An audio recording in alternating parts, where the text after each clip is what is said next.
जिन लोगों की नींद मृत्यु के समान शांत और स्थिर होती है, उन लोगों का हर सुबह एक नया जन्म होता है।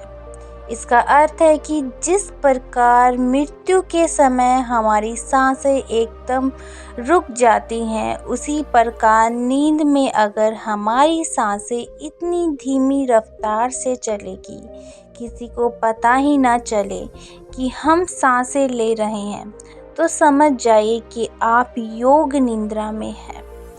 योग निद्रा यानी कि आपकी नींद के आपके लिए ध्यान बन चुकी है। इसके बाद आपको ब्रह्म मुहूर्त में जागने का प्रयास नहीं करना पड़ेगा।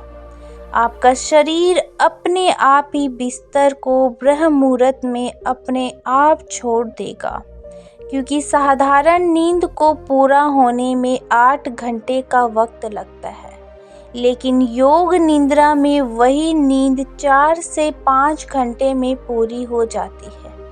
लेकिन आपकी सांसों को योग निद्रा के अनुसार डालने के लिए सांसों आपके कुछ बातों का ख्याल रखना होगा। सबसे पहली बात, अगर आप उसमें उठते हैं तो इसके लिए अपने शरीर के साथ जोर जबरदस्ती नहीं करनी है। अगर आपकी नींद पूरी नहीं हुई है तो आपको कोई भी अलार्म यूज़ करने की ज़रूरत नहीं है, क्योंकि अगर आप नींद पूरी हुए बिना ही ब्रह्म मुहूर्त में उठ जाते हैं तो आपका ब्रह्म मुहूर्त की ऊर्जा का भरपूर उपयोग नहीं कर पाएंगे। अगर आप ब्रह्म मुहूर्त में आपकी आंखें अपने आप खुलती है तो भी आप सुबह के ध्यान में गहरे प्रविष्ट हो सकते हैं। लेकिन अगर हम अपने साथ ज़बरदस्ती करते हैं तो हमारा पूरा दिन तनाव में बीतेगा, थकावट में बीतेगा। ब्रह्म मुहूर्त में जागने की तैयारी पिछले रात को की जाती है, तो तैयारी क्या है, चलिए एक एक करके जानते हैं। ध्यान से सुनिएगा। सबसे पहली बात, 9 बजे सोने की तैयारी कर लीजिए। यह समय निश्चित कर लीजिए कि आपको कभी किसी भी हालत में 9 बजे अपने बिस्तर पर पहुंच जाना है और बिस्तर पर पहुंचकर स्थिर और शांत होकर सो जाना है। आपका दफ्तर में ही रह जाए, आपका व्यापार बाहर ही रह जाए, शयन कक्ष में आपके साथ कोई भी चीज़ या कोई भी विचार ऐसा ना आए जो आपको बाहर की तरफ लेके जाए। कितना भी ज़रूरी काम क्यों ना हो, लेकिन एक गहरे नींद में मुकाबले कोई काम ज़्यादा ज़रूरी नहीं होता। धन तो लोग कमा लेते हैं, लेकिन उस दिन से एक रात की नींद भी नहीं खरीदी जा सकती। 9 बजे सोने की तैयारी 7 बजे की ही शुरुआत हो जाती है। अगर आप सोचेंगे कि मैं 9 बजे सीधा बिस्तर पर जाकर गहरी नींद में चला जाऊंगा, तो यह आपका वहम है। गहरी नींद यानी कि योग निद्रा में जाने के लिए आपको सोने से पहले कुछ तैयारियां करनी होती है और उन तैयारियों में तकरीबन 2 घंटे का वक्त लगता है। इसीलिए मैं कह रही हूँ कि 9 बजे सोने के लिए 7 बजे से तैयारी शुरू कर दो। सबसे पहले 7 बजे तक अपना रात्रि का भोजन समाप्त कर लो। आपने कभी ख्याल किया है कि खाना खाते ही हमें कुछ देर में नींद आने लगती है? ऐसा क्यों होता है? इसका जवाब है कि खाना पचाने के लिए हमारे शरीर को आराम चाहिए होता है। नींद का एक सबसे महत्वपूर्ण उद्देश्य होता है खाने को पचाना। पूरी रात हमारा पाचन तंत्र उस खाने को पचाने में लग जाता है जो हम सोने से पहले खाते हैं। आप रात्रि का भोजन जितनी जल्दी करेंगे, खाना उतनी जल्दी पच जाएगा और आपकी नींद पूरी हो जाएगी। आयुर्वेद में रात्रि के भोजन के लिए जो समय निश्चित किया गया है, वह सूरज छिपने से पहले का किया गया है और रात्रि का भोजन जितना हल्का होगा, हमारा पाचन तंत्र अपना काम उतनी ही जल्दी पूरा करेगा।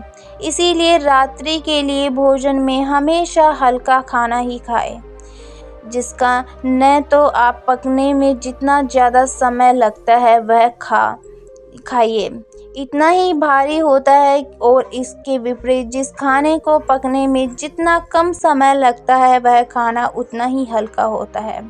उदाहरण के लिए रोटी को पकाने में ज़्यादा मेहनत और ज़्यादा समय लगता है, वहीं पर चावल को पकाने में कम मेहनत लगती है। इसके फलस्वरूप रोटी को पचाने में हमारे शरीर की ज़्यादा ऊर्जा लगती है, और वहीं पर चावल को पकाने में से कम ऊर्जा लगती है। खिचड़ी, चावल, उबली हुई सब्जी, यह सब हल्के खाने में आते हैं, और वहीं पर रोटी की मांस, दालें इत्यादि भारी खाने में आते हैं, जिनको पचाने में हमारे शरीर के ज़्यादा ऊर्जा और ज़्यादा समय लगता है, जिसकी वजह से हमारी नींद की अवधि बढ़ जाती है। शरीर की अधिकतर बीमारियां इसी कारण से पैदा होती है कि हमें यह नहीं पता होता कि किस समय किस तरह का भोजन करना चाहिए। आजकल लोग जिम करते हैं अच्छा शरीर बनाने के लिए, डाइट लेते हैं, अच्छा आहार लेते हैं जो कि भारी होता है, तो उस शरीर को बदलाव तो बना देता है, लेकिन शरीर में वह ऊर्जा, स्फूर्ति और ताजगी वह खत्म हो जाती है। शरीर का बदलाना होने से ज़्यादा मज़ा मन का आनंदित होने में होता है। यह बात तो सत्य है कि आदमी को स्वस्थ रहना चाहिए और उसके लिए व्यायाम जरूरी है, लेकिन उतना ही व्यायाम जिसमें हमारा शरीर बहुत ज़्यादा थके ना, या उसे बहुत ज़्यादा आहार लेने की ज़रूरत ना पड़े। वह हम उतना ही होना चाहिए जिससे हमारे शरीर की ऊर्जा बढ़ती रहे, ना कि हमारे शरीर थक जाए। जब जिम करते हैं या ज़्यादा कठिन व्यायाम कर लेते हैं तो नींद की अवधि अपने आप बढ़ जाती है। शरीर को ज़्यादा आराम की ज़रूरत होती है और हम ध्यान को कर ही नहीं पाते। जो समझदार हैं वही जानते हैं कि शरीर को चाहे कितना ही बलवान क्यों ना बना लो, एक ना एक दिन वह मिट्टी में ही तब्दील हो जाएगा। और वहीं पर अगर हम अपने मन को समझ लेते हैं तो मन से समझने से बड़ा काम इस दुनिया में कुछ हो नहीं सकता। मन को समझ लिया मतलब आपने अपने आप को समझ लिया, अपने आप पर विजय हासिल कर ले। यह मज़े की बात है कि हम आकर्षक शरीर इसीलिए बनाना चाहते हैं ताकि हम दूसरों को प्रभावित कर सकें। जिस प्रकार के विज्ञापन फिल्मों और समाज के द्वारा हमारे सामने पेश किए जाते हैं, हमारा मन उसी तरह काम करने लग जाता है। बचपन से हमने फिल्मों में आकर्षक शरीर वाले अभिनेताओं को देखा है और हमारे मन में उन्हीं की तरह एक आकर्षक शरीर बनाने की इच्छा जागृत हो जाती है। लेकिन वहीं पर अगर हमारा समाज हमारे ऋषि मुनियों की तरह मन को आकर्षक बनाने पर ध्यान देता है तो शायद हम दिन की वजह ध्यान को ज़्यादा महत्वपूर्ण समझते हैं और अपनी बात पर वापस लौटते हैं। रात्रि का भोजन कर लेने के बाद आपको अपने शरीर को स्थित करने की प्रक्रिया पर ध्यान देना चाहिए। 7 बजे तक आपने भोजन कर लिया, अपने दफ्तर के सारे काम खत्म कर दिए। जब आपके पास कुछ भी काम नहीं है, सुबह से 9 बजे का जो समय होता है उसे हमें पूरी तरह से उपयोग करना चाहिए। अपने मन को शांत, स्थिर और विचार मुक्त बनाने की तरह ध्यान देना चाहिए। इसके लिए गुनगुने पानी से स्नान करना बहुत ही सहायक सिद्ध होता है। गुनगुने पानी में नहाते हुए यह भाव अपने मन में पैदा करिए कि आज पूरे दिन की चिंताएं, पूरे दिन का गुस्सा, पूरे दिन की घृणा, पूरे दिन का परिश्रम, पूरे दिन की थकावट, पूरे दिन का तनाव अपने आप पानी के साथ अपने मन से भूल गया। आपका मन एकदम खाली और निर्मल हो रहा है। यह भाव हमें नहाते हुए करना है। अगर आपके पास स्नान ग्रहण में दम है तो टब में लेटकर भी यह भाव पैदा किया जा सकता है। टब में लेटे लेटे अपने शरीर को स्थिर करते जाइए। स्थिर करने का सीधा सा तरीका है अपने मन में भाव पैदा करना, और भाव जितना प्रभाव प्राप्त होगा उसका परिणाम उतना ही जल्दी मिलेगा। नहाने के बाद अपने आप को खाली रखिए। टीवी मत देखिए, किसी से बातचीत भी मत करिए। अपने आप को एकदम शांत करिए। जो बाहर की चीज़ें हैं, जो बाहर की वस्तुएं हैं, उन्हें बाहर ही छोड़ दीजिए। वह अगले दिन वहीं पर मिलेगी। और शयन कक्ष में किसी अच्छी सी सुगंध का प्रबंध करिए। जो भी सुगंध आपको पसंद हो, आप किसी अगरबत्तियों धूपबत्ती का इस्तेमाल कर सकते हैं, या फिर आप किसी परफ्यूम या रूम फ्रेश का भी उपयोग कर सकते हैं। इसके बाद कमरे की रोशनी को धीमी कर दीजिए और कोई शांत म्यूजिक लगाकर, कोई शांत संगीत लगाकर अपने बिस्तर पर लेट जाइए। ब्रह्म मुहूर्त में उठने के लिए किसी अलार्म का उपयोग मत करिए। बस अपने प्रभु से ही कहिए कि वही तुम्हें ब्रह्म मुहूर्त में जगा दे। इससे बड़ा जगाने वाला कौन होगा?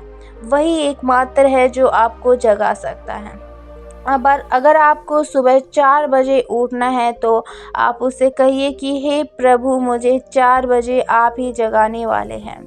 आपकी सृष्टि के करता है, और धीरे धीरे यह भाव अपने मन में बनाते हुए आप नींद के आगोश में चले जाइए। 21 दिन तक यह प्रयोग करने के बाद आपको खुद ही एहसास होने लगेगा कि आप अपनी नींद में भी जाग रहे हैं। अब आपका जागरण पूर्ण हुआ। अब आप योग निद्रा में प्रविष्ट हो चुके हैं। जिस दिन को पूरा होने में 8 से 10 घंटे का समय लगता है, और उसके बाद भी मन में थकावट बनी रहती है। अब वह थकावट दूर हो जाएगी।